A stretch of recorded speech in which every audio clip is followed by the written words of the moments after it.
Matthew 15 verse 21 to 24. And Jesus went away from there and withdrew to the district of Tyre and Sidon. And behold, a Canaanite woman from that region came out and was crying, "Have mercy on me, O Lord, Son of David, my daughter is severely oppressed by a demon." But he did not answer her a word. And his disciples came and begged him, saying, "Send her away, for she is crying out after us." He answered, "I was sent only to the lost sheep of the house of Israel." Ang pamagat po ng message ng Lord for today ay a Canaanite woman. Taga-Canaan po kasi itong babaeng to at wala rin ibinigay ang Bible na pangalan niya. Basta merong babaeng taga-Cana ang namit ang ating Panginoon. At kung nagkaroon kayo na idea sa binasa kanina, pag-uusapan po natin ulit, aataduhin natin na maigi yung mga verses na binasa natin para lalo po nating makuha yung katuruan na nais ituro sa atin ng Lord today. Bago po yun, since ito pong babaeng ito tinatawag siyang taga-Canaan or Canaanite, pag-usapan muna natin, sino ba yung mga Canaanites? Canaanite religious practices, sila po yung makikita natin sa Old Testament. Kalaban sila ng mga Hudyo. Hindi lamang mga Hudyo, kundi Israel as a whole. Why? Ang isa sa mga practice nila, human and animal sacrifices, veneration of the dead, and the worship of deities through shrines and sacred groves. At hindi lamang po yun, by the time of Jesus, itong mga taong ito, largely assimilated na sila sa iba't ibang klase ng mga tao into the broader Hellenistic and Roman cultural landscape and yung pong tinatawag na Levant. Yung pong Levant, yan yung buong Palestine. Kasama na yung Lebanon, yung Syria, Levant ang tawag yan kung bubuin natin. Pag sinabing Palestine, yun lamang yung Palestina kasama yung Israel. Palestine, Israel. Pag sinabing Levant, mas malaki na siya. Palestine, Israel, kasama na yung Lebanon, kasama na yung Syria, and so on and so forth. Itong mga taong to, nung Old Testament po muna, balikan natin yung una. Sila po ay madalas na makakatunggali ng Israel, especially po kasi, bago ibigay ng Panginoon yung Canaan sa Israel, ito na muna yung mga taong nakatira. Kung babasahin po natin sinabi ni Yahweh kay Moses, sabi niya, yung lugar na ibibigay ko sa inyo, huwag niyong gagayahin yung ginagawa ng mga tao na naroon. Kasi yung ginagawa nila ang dahilan kung bakit ko sila palalayasan sa lupain na yon at ibibigay ko naman sa inyo. Galit na galit or muhing-muhi si Yahweh sa kanila. Simply because sumasamba sa mga Diyos-Diyosan. At hindi lamang yun. Hindi lamang mga animals ang sinasacrifice nila, sinusunog. Pag nakita po ninyo, sa ngayon po may mga ruins, merong ganyang klase ng mga Diyos-Diyosan. Nakaganyan talaga yung mga kamay niyan at may apoy sa ilalim. Kapag sila po nag-alay kay Baal o sa sinumang Diyos-Diyosan ng mga Canaanites, ipinapatong nila yung animal ng buhay sa kamay niyan at nasusunog hanggang mamatay. Imagine po, maging baby, mga bata po, inilalagay din nila. Iniaalay nila in a very, very most horrifying way sa kanilang Diyos-Diyosan. Kaya ang Diyos po, ang tunay na nag-iisang Diyos, ang Diyos ng Israel, namumuhi sa mga taong ito. Ngayon, meron bang karapatan ang Diyos? Kayong mga taong ito, palayasan at ibigay sa mga Israelita? Siyempre naman meron. Sino ba ang lumikha ng sanlibutan? Ang Diyos ang lumikha ng lahat. Walang nagmamay-ari talaga ng mundo, pagmamay-ari siya kasi ng Diyos. Ang Jupiter, ang buwan, ang araw, ang buong universe, pagmamay-ari ng Diyos. Later na lang nangyari na biglang merong taong nagmay-ari ng lupa at ibinebenta niya ngayon. Meron ng kapalit na pera. Stars, binibenta. Ayan, pati yun, di ba? Ibinebenta na rin. Imagine that. Pati mga bituin sa langit, binibenta na rin. So ito sila. Ito itong mga Canaanites na ito, mga taga-Canaan, sila ngayon yung displace. Hindi po ang Israel ang nagpalaya sa kanila. Ang Diyos po ang nagpalaya sa kanila sa pamamagitan ng Israel. Kaya nga sabi ni Yahweh, basta't kayo, nakarating na sa lupain na yon, wag ninyong gagayahin yung ginagawa ng mga taong naroon kasi ito ang dahilan kung bakit ko sila pinapalayas. Ako naman ang nagmamay-ari ng buong mundo. So ibinibigay ko sa Israel yung lupa na yon at pinapalayas ko sila na hindi kumikilala sa akin. Pagdating po ng New Testament, nag-i-exist pa rin ng mga taong yan, kaya lang nakakalat na sila. Not as a nation anymore, kundi mga tribo na nakikihalo na lang sa society. Ngayon po, binasa natin kanina, di ba? Minsan ang Panginoon ay nami-minister, pumunta siya sa district of Tyre and Sidon. Yun po kasi mga lugar na yan, marami diyang mga Canaanites. Ngayon, behold, Meron daw taga Canaan, isang babae, na nagmula sa Tyre and Sidon, lumapit sa Panginoon. At siya'y umiiyak. Sabi niya, "Have mercy on me, O Lord, Son of David," and so on and so forth. Tignan po natin yung kabuuan, ano yung nasa ilalim ng kwentong ito. Matthew 15, verse 21 hanggang 22. "And Jesus went away mula sa kanalalagyan nila and withdrew to the district of Tyre and Sidon. And behold, bigla na lamang, behold, merong babaeng taga Canaan na nanggaling sa region na yon, ang lumapit sa kanya at umiiyak. At ang iniiyak ng babaeng ito na isang Kanaanita, "Have mercy on me, O Lord, Son of David. My daughter is severely oppressed by a demon." Totoo pong merong evil spirit. Nasa Biblia po ang demonyo. Merong demonyo sa Biblia, merong Satanas. Meron din pong mga mangkukulam sa Biblia. Merong manggagaway, merong mambabarang, meron pong nananawas sa Biblia. At galit na galit po ang Diyos sa kanilang lahat. If I were you, itigil nyo na yung paglapit sa mga mananawas. Meron yan, maraming taong tumatangkilik sa mga tawas-tawas, pero namumuhi kasi ang Biblia, ang Diyos ng Biblia, sa ganyang klase ng mga gawain. Kasi wala siya sa Bible. Meron kasing Diyos na pwede kang lamitan, bakit lalapit ka pa sa ganyang klase ng mga bagay? May Diyos naman na siyang bumubuhay sa'yo. Saka hindi totoo yung kiniklaim nilang power na meron sila. Isa lang ang meron tunay na kapangyarihan, yun yung Diyos na buhay na ating sinasamba. So ito na naman isang babae ang naglakas loob. Napag-usapan po natin last time, hindi ang mga babae po, may sakit man or wala, hindi po sila pwedeng basta-basta pumapasok sa mga lugar kung saan maraming lalaki. Pwede silang maparatangang prostitute. Or let's say, unethical. Halimbawa, may mga lalaki nag-uusap, tapos biglang may babaeng bigla nang sasali sa pag-uusap, bawal po yun. Pwede silang batuhin, mapagkamalan, at hindi yun unethical. Para kang pagan, bigla kang pumapasok dito, may tamang kapamaraanan para sumama ang isang babae sa kalipunan ng mga lalaki. And so on and so forth. Marami pong pinagbabawal ng Biblia pagdating sa mga kababaihan. Pero ito babaeng ito muli, katulad po ng pinag-usapan natin last time, di ba? Naglakas loob siya. Sumuot kung saan naroon ng Panginoon doon sa kalagitnaan. So sabi po niya, "O Lord, Son of David, my daughter is severely oppressed by a demon." So yun po ang dahilan kung bakit siya nasa paanan natin, Panginoon. Demon-possessed yung kanyang anak. Alam po ninyo na ng Panginoon,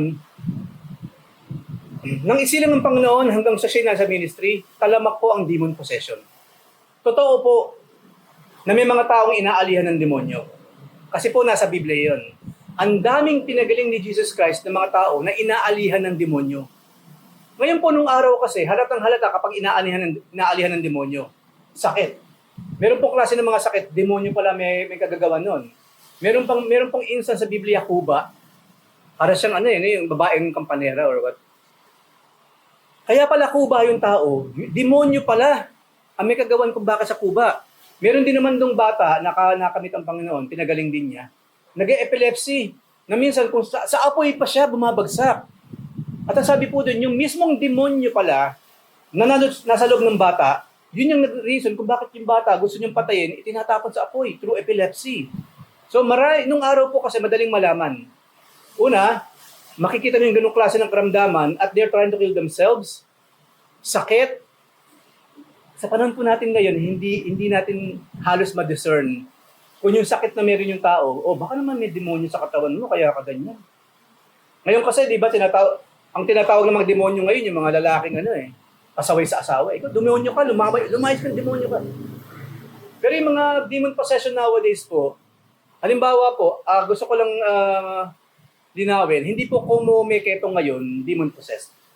Hindi po como nangingisay bigla, demon possessed. Kasi na-check na naman ng science yan kung ano yung sakit niya . Pero sa Old Testament po hanggang sa New Testament, kasama kung bakit mayroong sakit ng tao, maaaring demon possessed. Pero kailangan po dun discernment from the Holy Spirit. Kaya mag-iingat po tayo na sa pagsasilahan, ako, tinasukan na naman ng demonyo itong taong to or what. Kasi merong way, merong discernment ng Holy Spirit na ibibigay sa atin para malaman natin kung normal lang ba yung kanyang sakit o baka naman meron ng ibang espiritu na gumagawa nun para sa kanya. Mag-iingat po tayo doon. Kasi marami pong hyper na tinatawag. Pag nagkasakit, demonyo na kaagad. O bakit may buni yan? Ako, baka may demonyo sa katawan yan. May pigsa, demonyo na kaagad. Hindi na po ngayon ganon. Pero na araw po, kasama yan mga pagkakasakit kapag isang tao ay oppressed or possessed ng evil spirit. So, meron po talagang mga demonyo. And we cannot see them.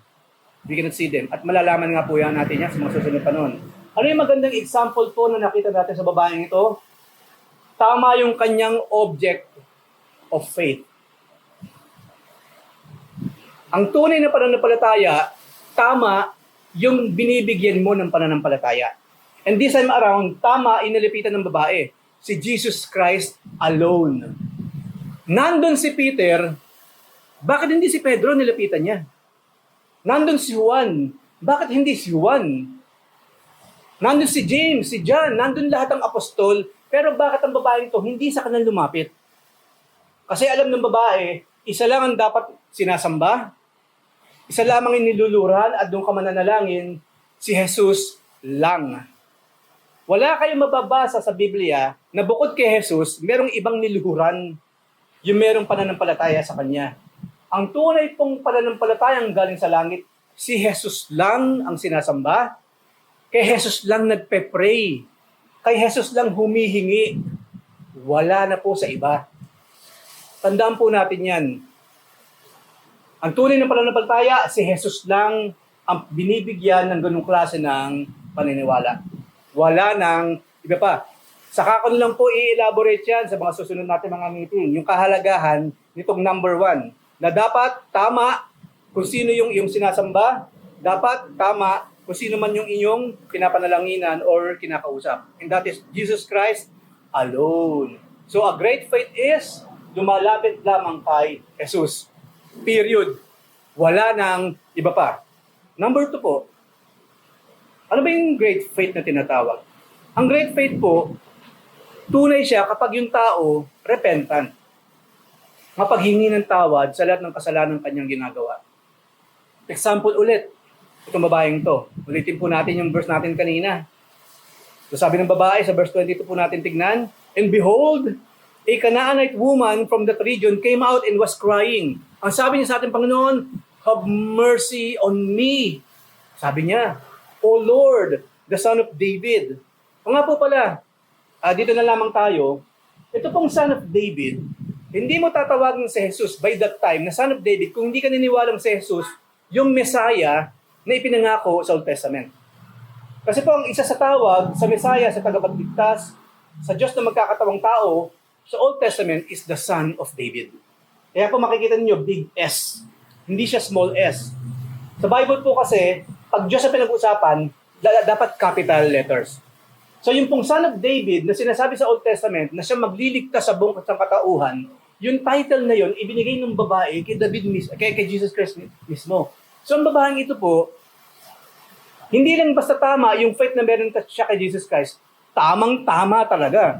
Because she know the theology. Alam niya talaga kung sino tong Jesus na ito, nakausap niya. Ito yung Messiah. Ito yung tagapagligtas na binanggit sa Old Testament. At ito ngayon, nasa harapan ko. Yung pong Jesus na kinikilala natin ngayon, hindi lamang siya nag-exist nung New Testament. Nabuhay din po si Jesu Cristo nung Old Testament, nung siya ay nasa original niyang kalagayan bilang Diyos. Diyos anak na tinatawag. So sabi po niya, have mercy on me. Dapat po tayo mapaghingi talaga ng kapatawaran. Di ba, madalas na nasasabi sa inyo last time, ayaw po ng Diyos sa mayabang. Sa pride, alam na po natin, uulitin ko lang, si Lucifer, kaya siya naging satanas, naging demonyo, pride. I, me, myself. Hindi man lang nga nagrepent si Lucifer, di ba? Nung kinakastigo na siya ng Diyos. Kung tutusin, dapat tapos na kwento dun. Kung si Lucifer lang, humingi ng tawad. Kunyari, humingi ng tawad sa Diyos nung siya'y nagre-rebelde sa langit. Eh di wala nang satanas, kung tutusin. Kaso hindi, di ba? Hindi yun na nangyari. Ni repentant heart, wala po si Lucifer. Samantalang angel naman siya nang siya idikahin.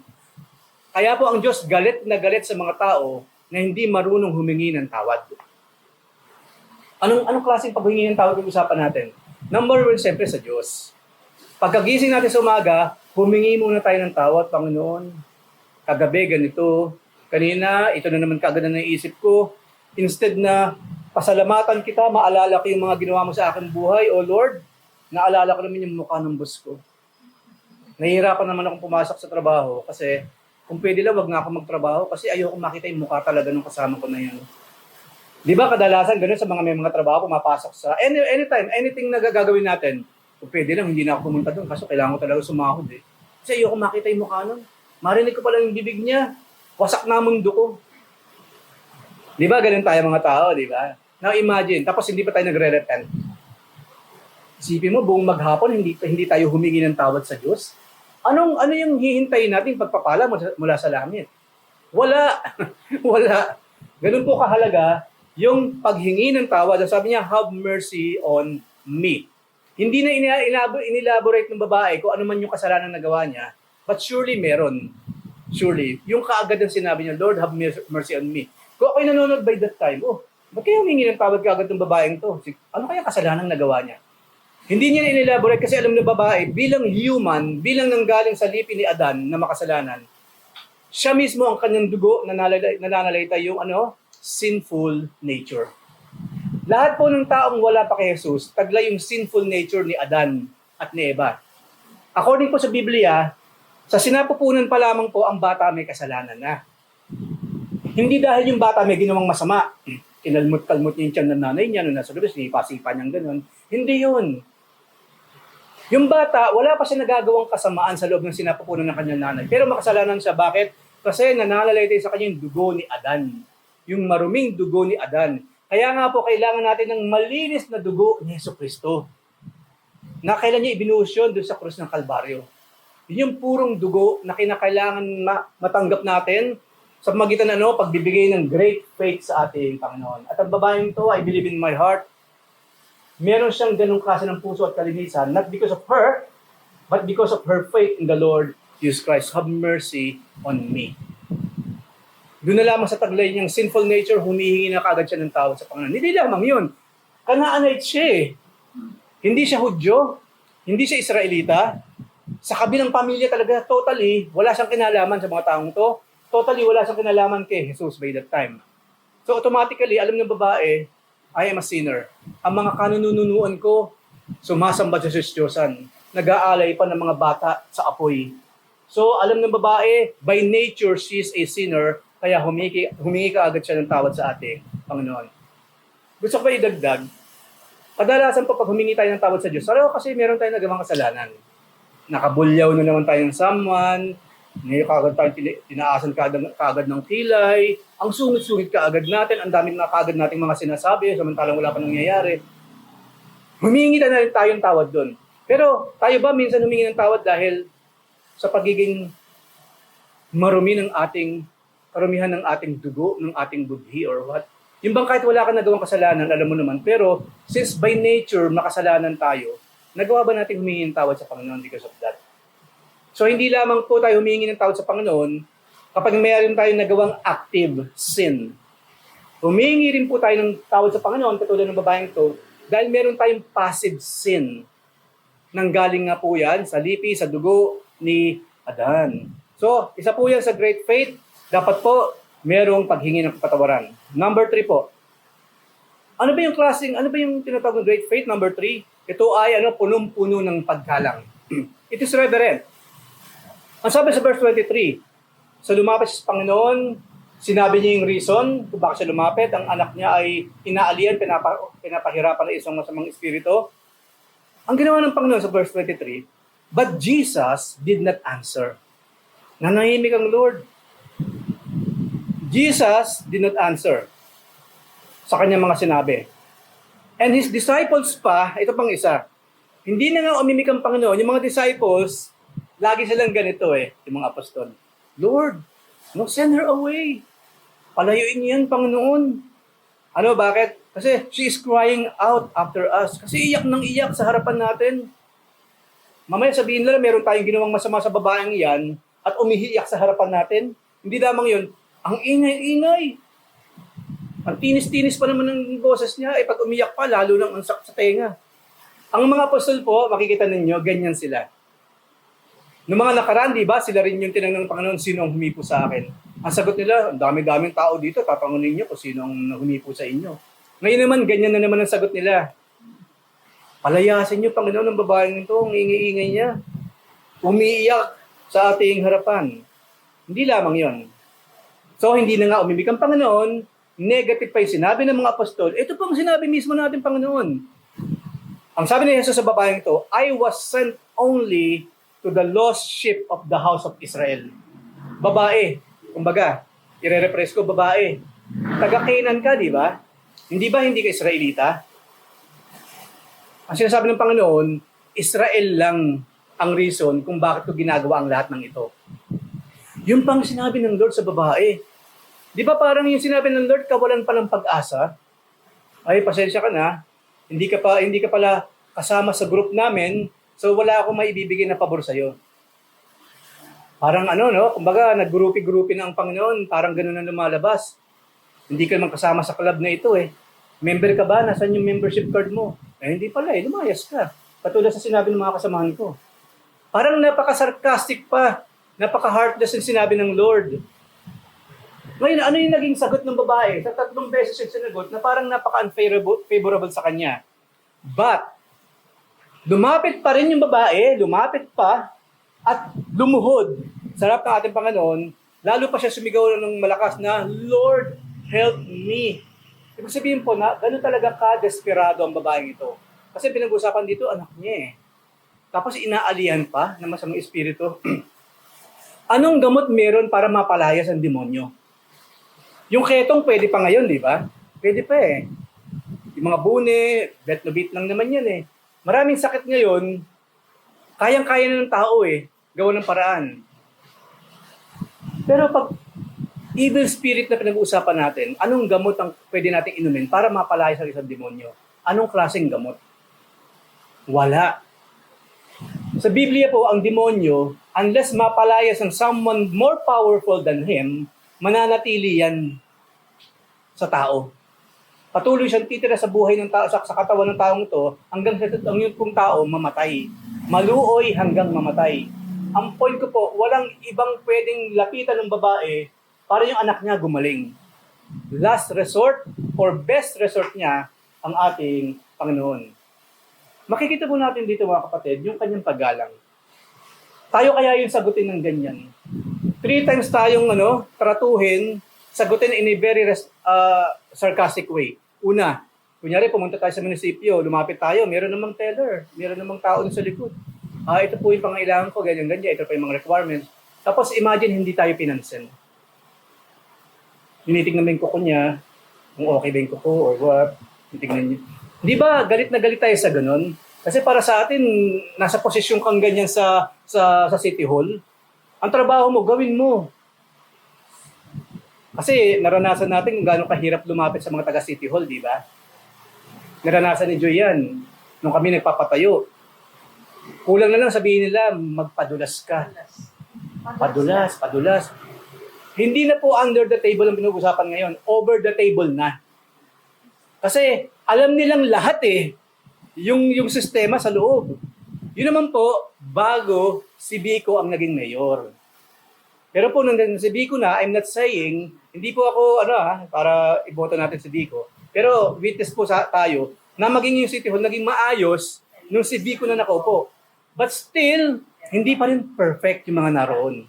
Now imagine, ganun na nga mangyari sa atin. Kinakausap mo, hindi ka pinapansin like the Lord. Ang Lord kasi, tinignan lang siya eh. Tapos wala lang, di ba, saan sama sa kalooban nun? Tapos may mga tao around pa rin sasabi, hindi ka na nga pinapansin, nandiyan ka pa, lumayas ka na. Kung ako sa'yo, lumayas ka na eh. Para mauna sila sa pila, di ba? Tapos hindi lamang yun, sasabihin pa ng tao nung magsalita, una, hindi ka na nga pinapansin, nung magsalita pa, ay pasensya na, doon po kayo sa huling booth. Hindi, sabi po nila, booth number 1, dito po yan. Hindi, pumunta ka sa iba. Di ba ayaw natin na ganun, pumili ka na ng matagal, dahil may nagsabi sa'yo, dito ka pipila. Nung nando ka na sa dulo, sasabihan ko nung nasa unahan, hindi po dito ang pila, doon po sa kabila. Hindi lamang ba sa kabila? Taga-Pasig po ba kayo? Mandaluyong po to. Lumipat po kayo ng Pasig. Nangyari po sa amin yan, nung kami ay nagre-register, voters registration. Ang pagkakalam namin, at wala namang abiso ang government, pumunta kami ng Mandaluyong, di ba? Or saan lugar ba yan? Sa Robinsons, sa East. Yung pala, itinuro kami saan? Sa Robinsons din, pero sa Galleria. Nag-spend na kami ng time dito.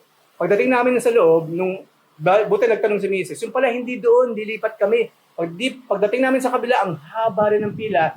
To make the story short po, hindi kami nakapagparehistro. Si Kate lang po ang pwedeng bumoto ngayon.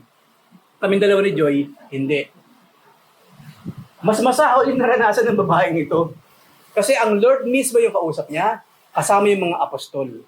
Pero yung kanyang paggalang po, hindi nagbago. Ang sabi pa rin niya, tulungan mo po ako. Tulungan mo ako, Panginoon. Pwede naman sabihin niya, okay, ayaw mo, wag mo. O umalis na lang siya, pwede naman, di ba? Pero alam kasi niya, wala siyang ibang malalapitan, merong ganung klase ng kapangyarihan, kundi si Jesus lamang. Kaya nanatili po ang babaeng ito ng merong paggalang sa kanilang lahat. So number 3 po, what great faith is? So sabi po ng Panginoon, sabi kasi ng babae, Lord, tulungan mo ako. Sa verse 26, sumagot na naman ng Panginoon. Sabi ng Lord, hindi tama na kunin yung pagkain ng mga bata, yung tinapay ng mga bata, at itapon sa mga aso. Kung ako yung kausap ng Panginoon, naiintindihan ko, tinawag akong aso ni Jesus Christ. Hindi tama nga naman na yung pagkain ng bata, kukunin mo, itatapon mo sa aso. Pero kung tutuusin, napaka-sarcastic na sinabi ng Lord. Para na rin niya sinabing, itong babaeng ito, aso ka, at hindi ka Israelita na mga anak ko. Yun po ang sinabi ng Lord dyan. Napakasakit, ano? Sa kapwa natin, tao natin, marinig yan, sigurado, away na yan. Pero yun nga ba ang naging reaction ng babae sa sinabi niya ng ating Panginoon? Verse 27. Matalino itong babaeng ito eh. Meron siyang pananampalataya at the same time, matalino siya. Ang sabi ng babae sa sinabi ng Panginoon, alam ko po yung Panginoon kasi custom din namin na yung pagkain ng bata hindi dapat ibinibigay sa mga aso. Pero sabi niya, yet, even the dogs eat the crumbs that fall under from their master's table. Na hindi niyo man ibigay sa aso yung tinapay na mula sa bata, kakainin pa rin ng aso kahit yung man lang mga nalaglag ng mumu sa lupa. Ang point ng babae, Lord, kahit po mumu na lang, bigyan niyo ako. Sumagot pa rin ba ang babaeng ito nung pabalang sa Panginoon? Ano kala niyo sa akin, aso? Eh, pagsasabi ko na, ano ka pala, fake kang propeta, you're not really holy, katulad na sinasabi mo. Kasi tinatawag mo akong aso. Pero hindi po. Kasi merong great faith ang babaeng ito, hindi nagbago yung kanyang pagtingin sa ating Panginoon. Kaya nagkasya na lang yung babae, sige po, Panginoon, kahit hindi mo maibigay ng buo, ihiniling ko sa inyo, kahit yung konting pagtingin na lang po, God. Lord Jesus Christ. Maraming tao hindi papayag doon. Ang gusto natin, di ba, kung ano yung hiningi natin, yun ang matatanggap natin. Especially, halimbawa, sa government. Kasi maraming promise ng government, pero na makarating sa atin, kapos-kapos. Papayag ba tayo ng gano'n? Siyempre, hindi. Ang isasabay natin, para makabawi tayo sa nakaupo, wag nang iboto. Iboto yung kabila. Marami tayong way para makabalik eh. Makapagbalik ng disgusto sa ginawa sa atin. And yet, ang babae ito, sabi niya, Lord, kahit mumu na lang po, yun na lang ang kukunin ko. Kung ano na lang po yung kaya niyong ibigay sa anak ko, okay lang po yung Panginoon. Okay lang po yung Panginoon. Halimbawa sa atin, di ba?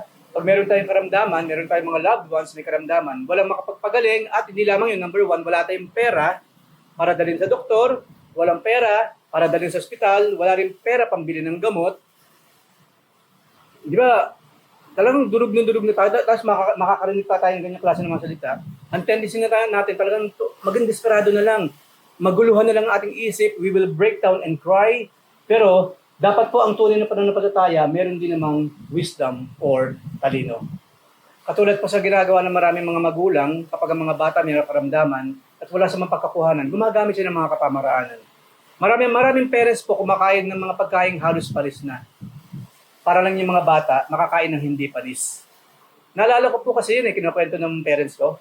No? Dumating daw sa experience nila noon kasi mahirap ang buhay. 11 lang naman kami mga magkakapatid. Oo, nagawa raw ng parents ko, nanay tatay ko, na kumain sila ng halos palis na. Buti hindi nasira yung tiyan kasi halos palis lang naman eh. Hindi pa naman palis, pero halos. Diba? So doon lang, nung marinig ko yun, nakita ko yung mga sacrifices na kaya ng magulang para sa kanyang mga anak. Kaya doon po, again, sa mga kabataan, sa mga wala pang pamilya, hindi nyo naiintindihan yan. But when we say it, we experience it, believe it. Kaya po mga magulang dapat talaga iginagalang. Lahat po pinagdaanan ng mga parents para sa kanilang mga anak. Kaya ang mga bata, magpasalamat, maging mabuti. Di ba? Maging masunurin sa kanilang mga magulang. So ano nangyari nang sabihin ng babae ito? Lord, kahit mumu na lang po, okay na sa akin, O God. Verse 5. Verse 28. Then Jesus answered her, O woman! Ito na ngayon ang Lord. O woman, great is your faith. Be it done for you as you desire. Alam niyo po ba sa Greek, ang tawag diyan, di ba? Megas pistis. Mega kasi great yun. Kaya nga meron megastar Great star. Megas pistis. Yung pistis po yun sa Greek faith. Great faith. Ang sabi ng Panginoon sa babae, sa kanya mga sinabi kanina, babae, great is your faith. Megas pistis. Doon ngayon lumabas yung kaligayahan ng Panginoon na nakita niya sa faith ng babaeng ito. So along the way, ang Lord po, tinetest niya lang yung babae. Nung hindi niya pinansin yung babae, testing yun. Kung aalis yung babae, hindi naman nananampalataya sa kanya. Nung sumagot siya patungkol sa aso na hindi pwedeng, sa tinapay na hindi pwedeng iiba to sa aso, tinetest niya rin po yung babae by that time. Maybe this time, yung babae bumigay na. Kasi para na siyang tinawag na aso, pero hindi. At yung pa yung naging sagot ng babae, Lord, yes, sige po, mumu na lang, pwede na. Kaya ang Panginoon ngayon tuwan-tuwa sa kanya. Woman, great is your faith. Kaya be it done for you as you desire. Ano man yung hinihingi mo sa akin, tapos na. Naibigay ko na sa iyo. At anong sinabi? Nasabi ng Lord yon, and her daughter was healed instantly. Walang imposible sa Diyos. At hindi lamang yun, dadagdagan ko, walang imposible sa tunay na pananampalataya. Look at this. Hindi pa siya umuuwi.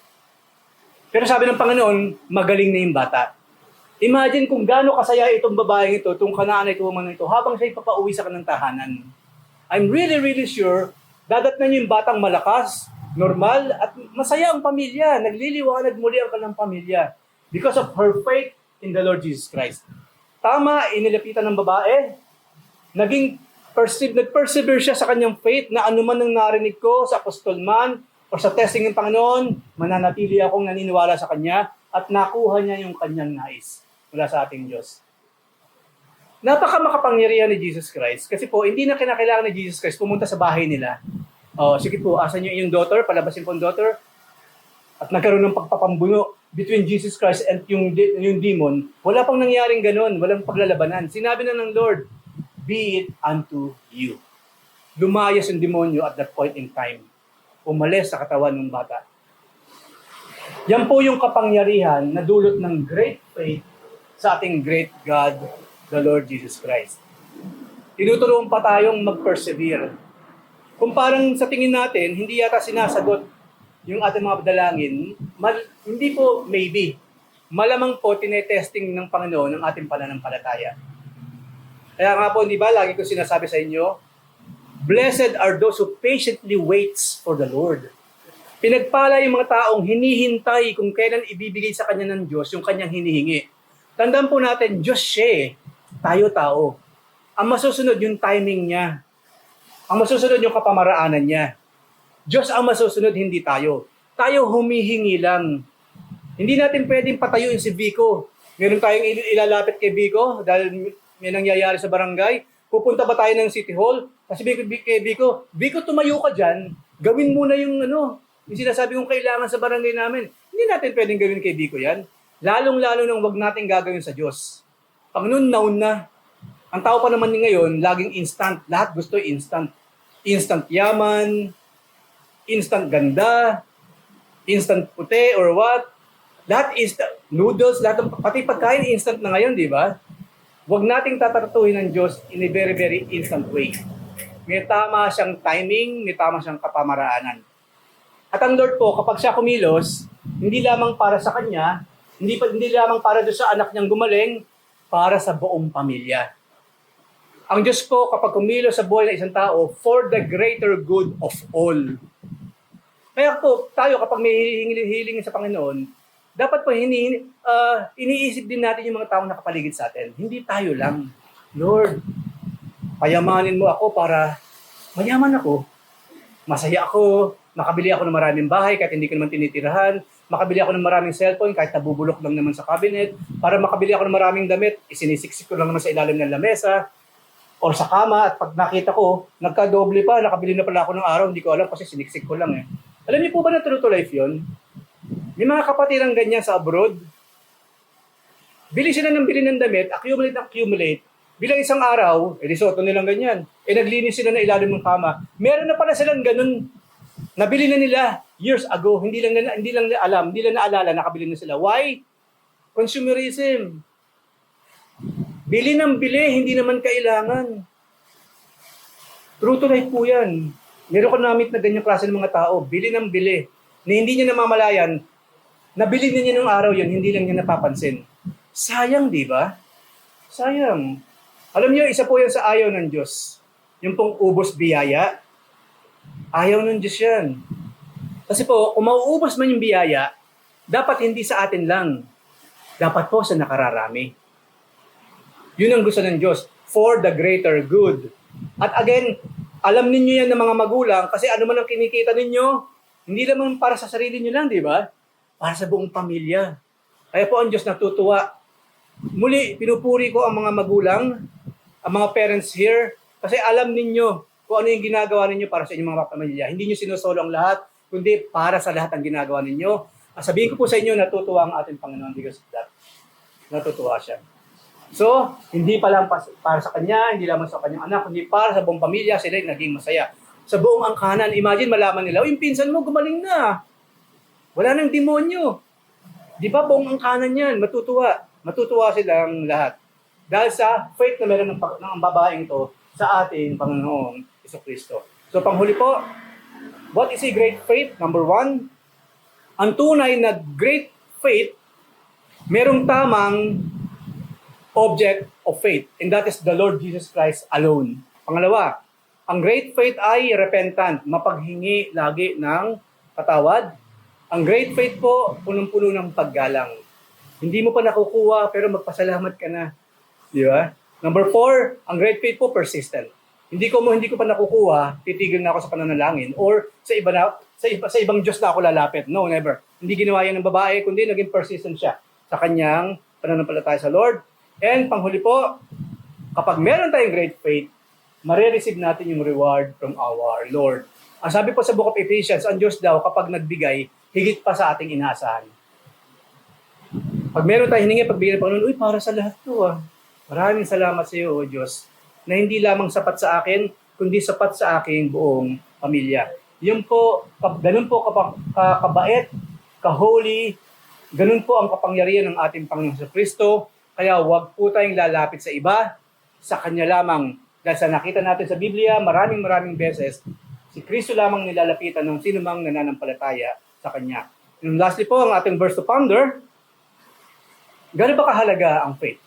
Hebrews 11:6, ang sabi po dyan, without faith, it is impossible to please Him or to please God. For whoever would draw near to God must believe muna na nag-e-exist siya. Pangalawa, that He rewards those who seek Him. Yan ang tunay na pananampalataya.